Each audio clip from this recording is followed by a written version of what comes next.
The Frog Prince.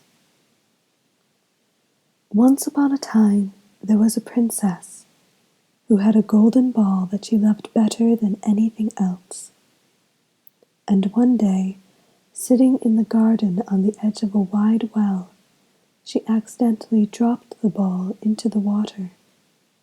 It disappeared immediately into the depths, and the princess began to cry. "Highness, why are you crying?" asked a voice, and there at the edge of the well was a frog, looking at her.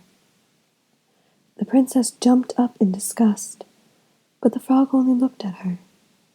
The princess hesitated a moment. "I dropped my golden ball into the well," she said at last. "I could get it for you," said the frog, "but if I do, what will you give me in return?"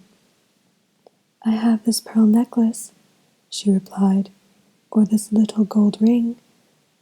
"I have no use for jewels," replied the frog, "but if you'll promise to take me up to the palace, and let me eat dinner off your own plate, and let me sleep on your own pillow beside you, I will find you your ball."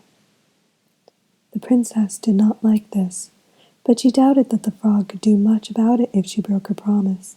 So she said, "All right." And the frog dove deep into the water and was gone a long time. Finally he returned with the princess's golden ball in his mouth, and the princess took it from him and ran back to the palace, intending to forget about the frog entirely. That evening the princess was sitting at the dinner table when in hopped the frog. "Who let that frog in?" demanded the king. But the frog spoke and said, "The princess gave me her word that she would let me eat dinner off her own plate and let me sleep on her pillow beside her, if I would find her golden ball." And the king said, "Is this true?" The princess admitted that it was, and the king replied, "A promise is a promise, and what you have said you must do."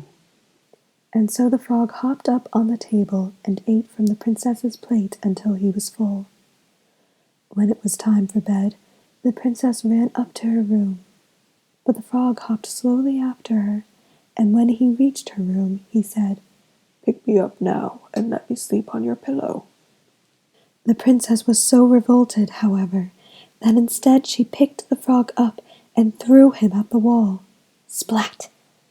But there, where the frog had been, suddenly, in his place, was a handsome prince. "Thank you, princess," the prince said, and his voice was the voice of the frog. "I have been under an evil enchantment, and you have freed me." So the prince came to live at the palace, and soon after the princess promised him her heart.